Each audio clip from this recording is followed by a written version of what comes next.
A liturgia do terceiro domingo di Pasqua si apre com uma belíssima leitura dos Atos dos Apóstolos, onde é relatada a força com que Pedro e os demais apóstolos testemunham a ressurreição de Cristo, mesmo perante as ameaças do sumo sacerdote e do sinédrio.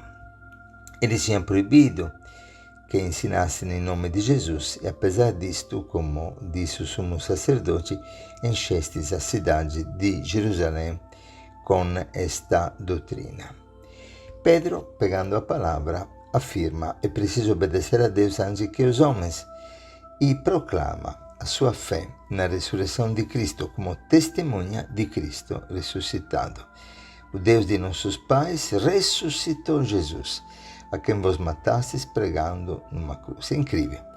Pedro, que enquanto Jesus estava vivo o renegou, fugiu, agora tem coragem de enfrentar o inteiro sinédrio e também de ser açoitado por amor de Cristo como testemunhas, como lemos no versículo 32. Disso somos testemunhas nós e o Espírito Santo que Deus concedeu àqueles que lhe obedecem.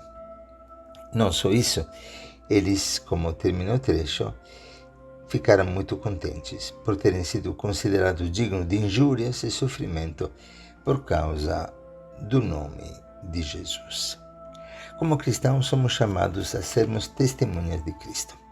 São Paulo diz na segunda carta a Timóteo, capítulo 2, versículo 8, lembra-te de Jesus Cristo ressuscitado dos mortos. De fato, a Páscoa não é um dia, é um dia sem ocaso, um dia que nos mostra um tempo que se abre sobre a eternidade. Jesus dirá: eis que estarei convosco todos os dias até o fim dos tempos. E o fim dos tempos significa pela eternidade. Ele está conosco. E nós somos chamados a sermos testemunhas dele e viver no Espírito, esse Espírito que Deus concede àqueles que lhe obedecem. Viver como cristão significa obedecer. Uma pessoa viva, uma pessoa que nos precede, uma pessoa que nos chama a ir sempre além de nós, a superar-nos continuamente e a nunca parar no passado da nossa história. Ele é o futuro da humanidade. Por isso Paulo dirá em outro trecho: esquecendo-me do passado, corro rumo à meta que me é proposta em Cristo Jesus. Ele é o Senhor. Ele é aquele que era, aquele que é, aquele que vem, aquele que sempre nos precede. E por isso o Evangelho de João, no capítulo 21, nos conta desta aparição, a terceira aparição, como dirá João, de Jesus para os apóstolos, depois da sua morte. A aparição foi assim, diz João.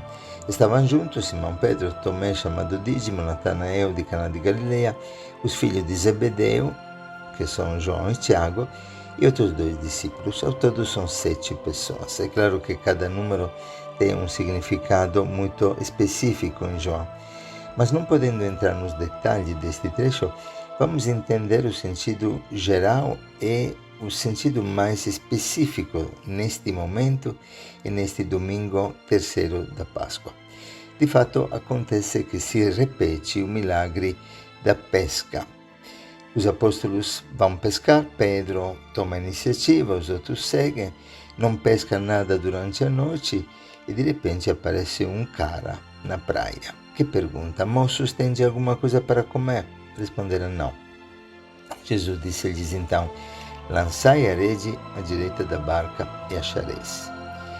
Então a rede ficou tão cheia de peixes que não conseguiam nem puxá-la. E o discípulo que Jesus amava disse a Pedro: o Senhor.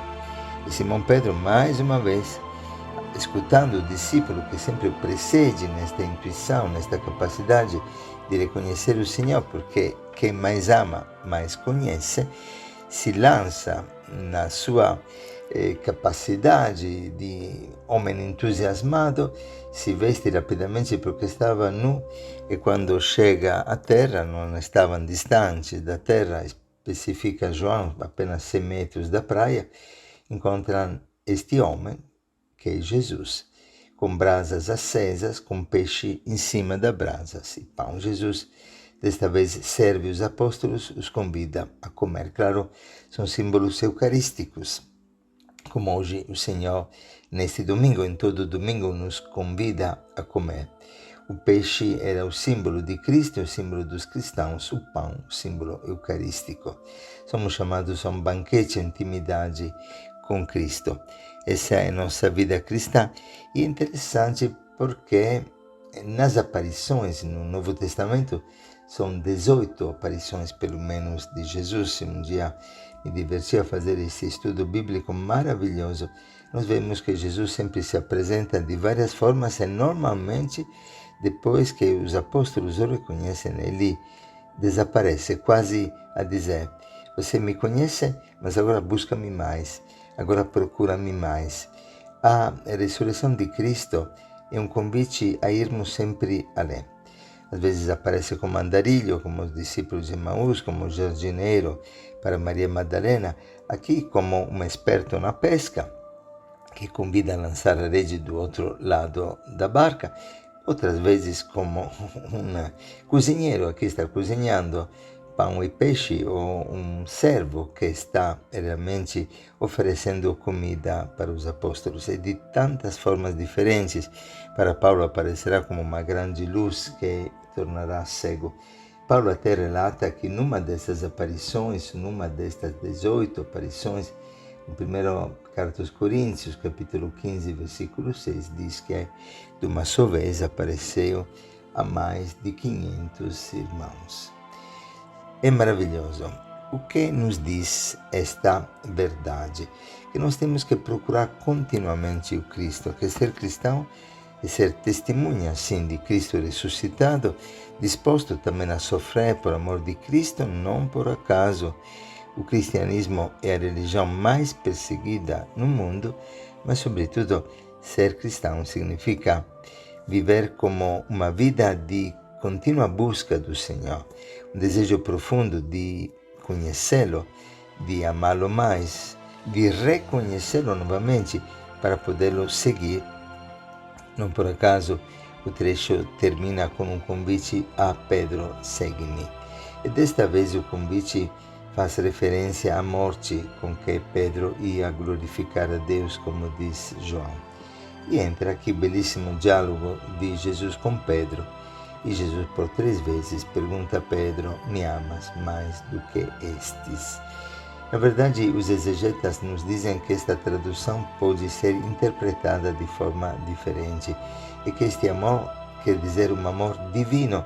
E Pedro percebe que não é capaz, porque lembra da sua traição. 3 vezes ele renegou Jesus e desta vez Jesus, por 3 vezes, não por acaso, pergunta a Pedro se o ama, mas a última vez Jesus pergunta se ele o ama com aquele amor verdadeiro, humano, de irmãos.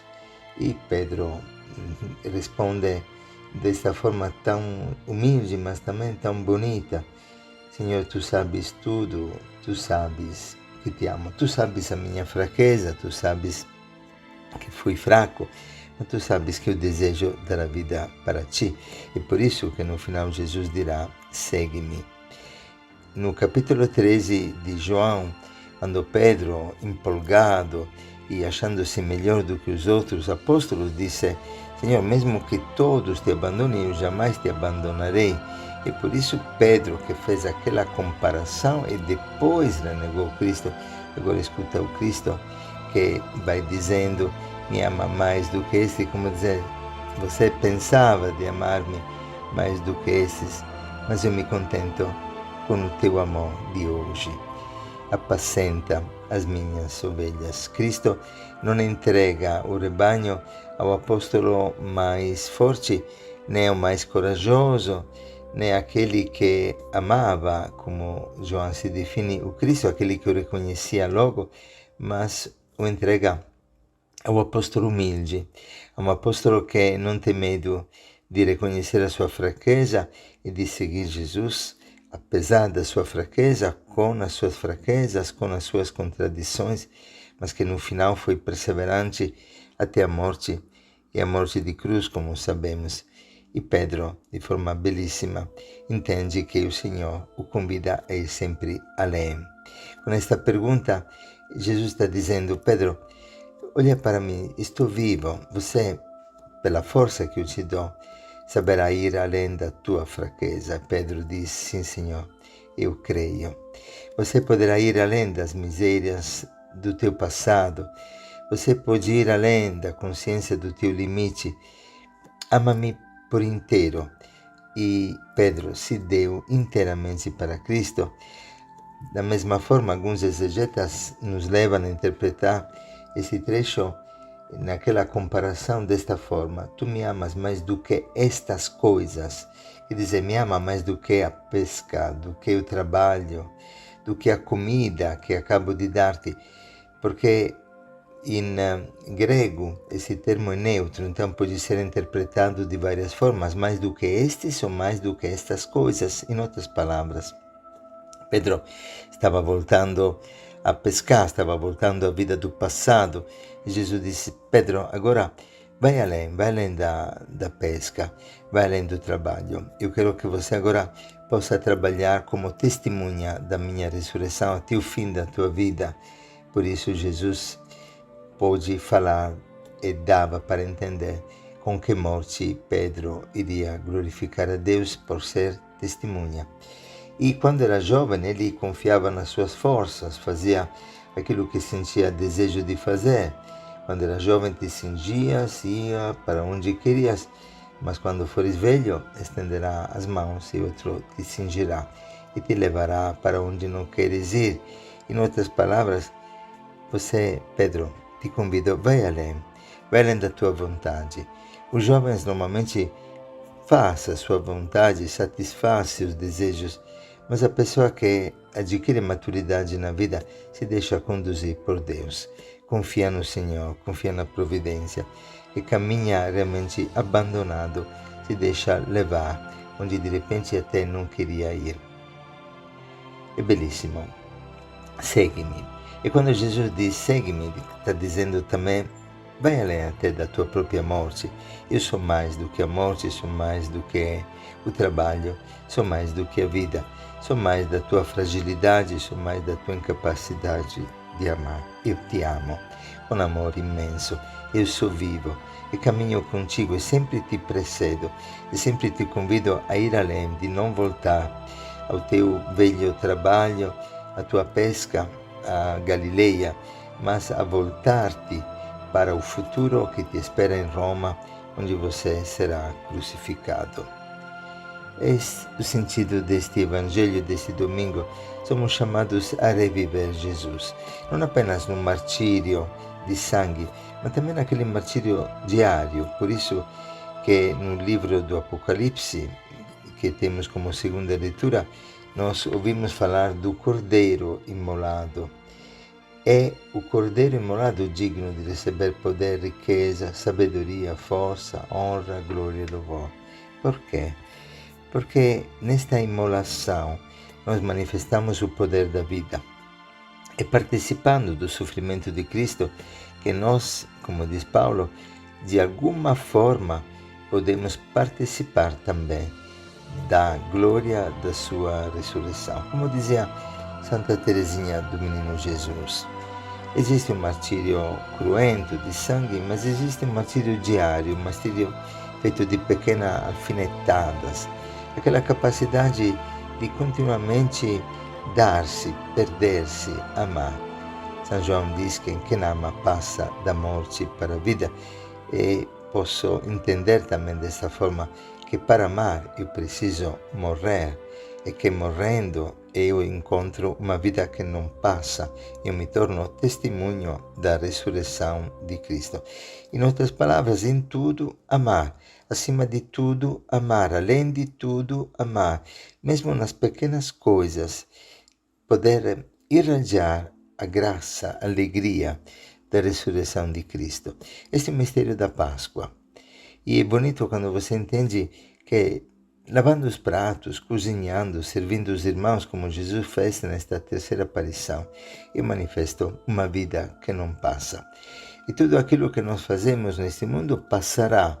os muros que nós construímos como pedreiros, os campos que nós cultivamos como agricultores, mas o amor que nós colocamos naquilo que fazemos não passará.